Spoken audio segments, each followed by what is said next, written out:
Hello friends, welcome my channel. আজকে আমি বানাবো পনির, নিরামিষ পনির ফুলকপির রেজালা। তো এখানে দেখুন আমি নিয়েছি আমুলের মালাই পনিরটা। আপনারা যে কোনো ব্র্যান্ডের পনির নিতে পারবেন। এখানে 500 পনির নিয়েছি আমি। আর পনিরটাকে আমরা প্রথমে বার করে নিই, টুকরো টুকরো করে কেটে নেব। তো প্রথমে আমি ইনগ্রিডিয়েন্টগুলো আপনাদের দেখিয়ে দিই, তারপরে আমি পনিরটা কেটে নেব। তো এখানে নিয়েছি আমি ফুলকপিটাকে এরকম সাইজের করে আমি কেটে নিয়েছি। আর জলটা যখন ফুটতে শুরু করেছে আমি প্লেন জল ফুটিয়ে নিয়েছি। ফুটিয়ে নিয়ে ওর মধ্যে 1 টিস্পুন নুন দিয়েছি। দিয়ে এটাকে ফুলকপিটাকে ডুমো ডুমো করে কেটে নিয়ে ডগাগুলো বাদ দিয়ে দিয়েছি। ডগা শুদ্ধও নিতে পারেন আপনারা, আমি ডগা বাদ দিয়ে নিয়েছি। নিয়ে এটাকে ভিজিয়ে রেখেছি। এটা বেশ 10-15 মিনিট হয়ে গেল ভিজিয়ে রেখেছি। তো প্রথমে রান্নাটা শুরু করার আগে আমরা ফুলকপির জলটা ঝরিয়ে নেব। নিয়ে এটা একটা স্ট্রেনারের উপরে রেখে আরও ভালোভাবে এটাকে ধুয়ে নেব 2বার। তাহলে ফুলকপির ভেতরে যদি কোনো পোকা থাকে তাহলে গরম জলের ভেতরে দিলে বেরিয়ে যাবে, যার জন্য ফুলকপির ভেতরে দিয়েছি। এই স্টেপটা অবশ্যই করে নেবেন আপনারা। তো এখন রেখে দিচ্ছি ফুলকপিটা সাইডে। আর দেখুন এখানে নিয়েছি মশলার জন্য আমি নিয়েছি পোস্ত। এখানে নিয়েছি আমি 1.5 টেবিল স্পুন নিয়েছি পোস্ত, 1.5 টেবিল স্পুন নিয়েছি চার মগজ, এখানে নিয়েছি 1 টিস্পুন নিয়েছি শাহি জিরা, এখানে নিয়েছি 4টে শুকনো লঙ্কা, এখানে নিয়েছি আদা, আমি 20 গ্রাম মতো আদা নিয়েছি, এখানে 2টো কাঁচা লঙ্কা নিয়েছি, লবঙ্গ নিয়েছি আমি 8 থেকে 10টা, আর 4টে নিয়েছি ছোট এলাচ আমি, আর নিয়েছি দারচিনি নিয়েছি এরকম 2টো টুকরো, আর নিয়েছি আমি 1/2 টিস্পুন গোলমরিচ, এখানে নিয়েছি আমি 10 থেকে 12টা দানা কাজু, এখানে নিয়েছি আমি আমন্ডটাও নিয়েছি 1 টেবিল স্পুন। আমন্ডটাকে আমি জলে ভিজিয়ে রেখেছি ছিলকাগুলো ছাড়িয়ে নেওয়ার জন্য। এটাকে 2-3 ঘন্টা আগে ভিজিয়ে দিয়েছি। এটার ছিলকাগুলো ছাড়িয়ে নেব।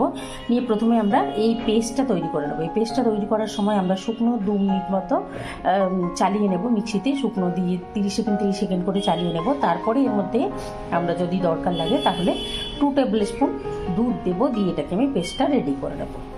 এই দেখুন পনিরটা আমি টুকরো টুকরো করে কেটে নিয়েছি। আমি এরকম টুকরো করে কেটেছি। আপনারা চাইলে নিজেদের পছন্দ মতো আকারে যেরকম চান সেরকমভাবে কেটে নিতে পারবেন। তো চলুন আমরা প্রথমে গ্যাসের কাছে যাই। এই দেখুন চলে এসেছি আমি গ্যাসের কাছে। গ্যাসের ফ্লেম অন করে নিয়েছি আমি একটা ননস্টিকের কড়াই। আপনারা যে কোনো পাত্রে তৈরি করে নিতে পারবেন নিজেদের সুবিধে মতো। আমি ফ্লেমটা অন করে দেওয়ার পরে কড়াইটা যখন গরম হয়ে গেছে তখন এর মধ্যে নিয়ে নিয়েছি 3 টেবিল স্পুন সাদা তেল। আমি সাদা তেলে করছি, আপনারা চাইলে ঘি বা বাটার দিয়েও করতে পারবেন।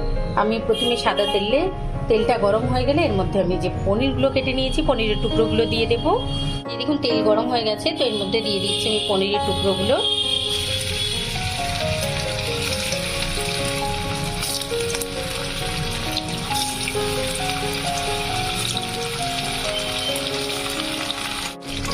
দেখুন পনিরগুলো দিয়ে দেওয়ার পরে আমি এটাকে মিডিয়াম লোয়ে রেখেছি ফ্লেমটা। এগুলোকে ভেজে নেব, জাস্ট একটুখানি হালকা করে ভেজে নেব। তো আমি এখন এগুলোকে একটু গড়িয়ে দিচ্ছি।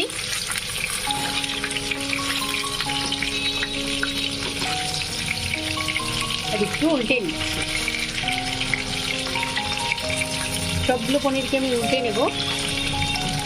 এই পনিরটা ভেজে আমরা কিন্তু একদম প্লেন নর্মাল রুম টেম্পারেচারের জলের মধ্যে রাখবো, তাহলে পনিরটা খুব সফট থাকবে।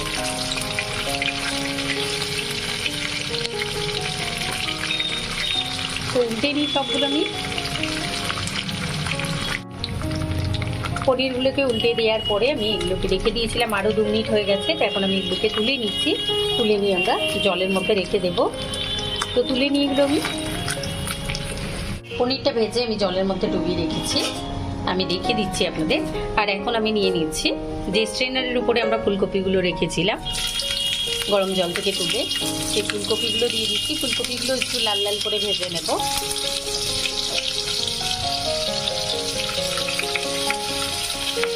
সমস্ত ফুলকপিটা আমি দিয়ে দিয়েছি। এটাকে আমি এখন ভেজে নেব একটু লাল লাল করে। স্পট পড়ে গেলে তারপরে এগুলোকে আমি তুলে নেব। এই দেখুন ফুলকপিটা দেওয়ার পরে 2 থেকে 2.5 মিনিট হয়ে গেছে। আমি এটাকে একটুখানি উল্টে নিচ্ছি। এটা যেহেতু গরম জলের ভেতরে দেওয়া ছিল যার জন্য এটা খুব তাড়াতাড়ি কুক হয়ে যাবে, খুব বেশি সময় লাগবে না। আর ওভার কুক হয়ে গেলে কি হবে, কপিগুলো ছেড়ে যাবে একটা করে, যার জন্য আমি এখন এটাকে ওভার কুক করবো না। আরও 2 মিনিট মতো এটাকে উল্টে নিয়ে ভেজে নেব, তারপরে আমি এগুলোকে তুলে নেব। এই দেখুন ফুলকপিটা ভাজা হয়ে গেছে। তো এখন আমি তুলে নেব ফুলকপিগুলো। দেখুন লাল লাল স্পট পড়ে গেছে। তো এখন আমি তুলে নিচ্ছি।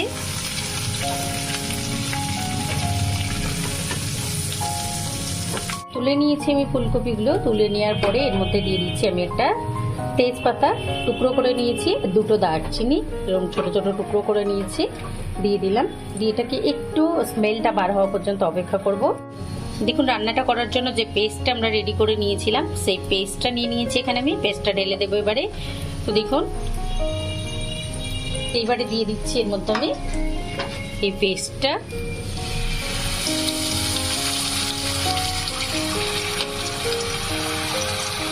এটাকে খুব ভালোভাবে কষিয়ে নেব। আমি পেস্টটা তৈরি করার সময় এর মধ্যে দুধ দিয়েছিলাম, আপনারা চাইলে জল দিয়েও কিন্তু করে নিতে পারবেন, তবে দুধ দিয়ে করলে পেস্টটার টেস্টটা খুব ভালো আসে। তো এটাকে এখন আমরা কষিয়ে নেব। এই দেখুন মশলাটা দিয়ে আমি 2 মিনিট মতো কষিয়ে নিয়েছি। এটাকে আমি আরও ভালোভাবে কষিয়ে নেব। এটাকে 3 থেকে 4 মিনিট মতো আরও কষিয়ে নেব। তাহলে 5 থেকে 6 মিনিট মতো যদি আমরা এটা মশলাটাকে কষিয়ে নিই, মশলাটা খুব ভালোভাবে কষানো হয়ে যাবে আর উপরের দিকে পুরো তেলটা উঠে আসবে, সেই সাথে মশলার কাঁচা গন্ধটাও চলে যাবে। মশলাটা যত ভালো কষানো হবে আর গ্রেভির টেস্টটাও তত ভালো হবে। তো আমি এখন এটাকে আরও কষিয়ে নিচ্ছি। এই দেখুন মশলাটা আমি 4 থেকে 5 মিনিট মতো কষিয়ে নিয়েছি। এর মধ্যে এখন আমি দিয়ে দিলাম হলুদ গুঁড়ো, 1/2 টিস্পুন হলুদ গুঁড়ো দিলাম আর 1/2 টিস্পুন দিলাম আমি ধনে গুঁড়ো। আর আপনারা চাইলে কিন্তু হলুদ ছাড়াও করতে পারবেন, রান্নাটা খুব ভালো হয়, দেখতে ভালো হবে সাদা সাদা। আমার মেনলি হলুদ দিয়ে ভালো লাগে, যার জন্য আমি হলুদ দিলাম। আপনারা চাইলে হলুদ না দিয়ে দুধের মধ্যে 1/2 টিস্পুন কেশর ভিজিয়ে রাখতে পারেন, রেখে সেই কেশর শুদ্ধ দুধটা এর মধ্যে দিতে পারেন, তাহলে কালারটা খুব ভালো আসবে। যার যেমন পছন্দ সে সেরকমভাবে করবেন। বাকি ইনগ্রিডিয়েন্টগুলো ঠিক রেখে আপনারা কালারের ব্যাপারটা নিজেদের মতো করে সেট করে নেবেন। তো আমি দেখুন এটা খুব সুন্দরভাবে ভাজা হয়ে গেছে, মশলাটা নিশ্চয়ই দেখতে পাচ্ছেন একদম পুরো তেল ছেড়ে গেছে। তো এখন আমি এর মধ্যে দিয়ে দেবো, প্রথমে দিয়ে দিচ্ছি আমরা ফুলকপিটা। ফুলকপিটা দেওয়ার পরে আমরা খুব বেশি নাড়াবো না, নালে ফুলকপিটা ভেঙে যাবে, কারণ ফুলকপিটা অলরেডি সেদ্ধ হয়ে গেছে। তো আমি এখন এর মধ্যে দিয়ে দিচ্ছি পনিরের মধ্যে যে আমরা জলটা দিয়ে রেখেছিলাম সেই জলটা অল্প একটু দিচ্ছি। প্রথমেই সমস্ত জলটা মেলাবো না, দিয়ে এটাকে আমি এখন নাড়িয়ে নিচ্ছি। নিয়ে এটাকে 2 মিনিট মতো ফুটতে দেবো ফুলকপিটাকে মশলার সঙ্গে। এই দেখুন ফুলকপিটা দিয়ে আমি এটাকে নাড়িয়ে নিয়েছি। 1.5 থেকে 2 মিনিট মতো নাড়িয়ে নেওয়ার পরে এর মধ্যে দিয়ে দেবো আমি বাকি জলটা আর পনিরটা।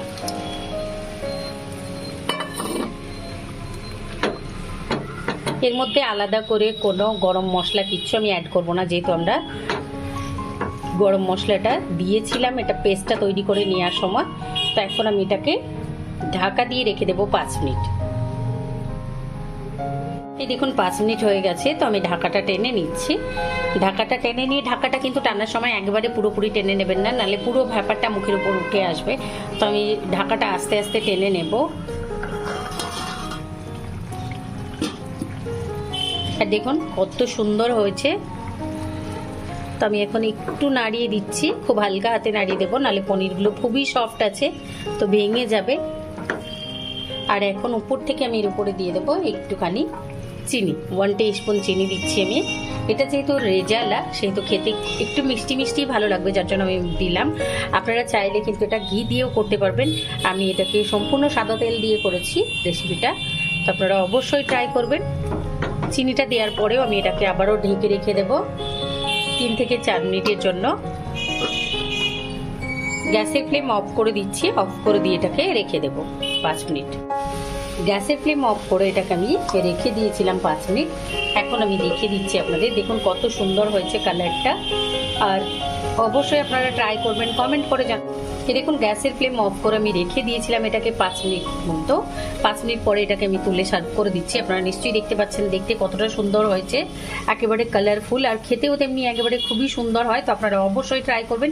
এটা লুচি পরোটার সাথে খুব ভালো যায়, পোলাওয়ের সাথে, বাসন্তী পোলাওয়ের সাথে খুব ভালো যায়। নিরামিষের দিনে আর কোনো চিন্তা নেই, আপনারা এই রেসিপিটা ট্রাই করবেন, কমেন্ট করে জানাবেন, লাইক করবেন, আমার চ্যানেলকে সাবস্ক্রাইব করবেন। Thank you.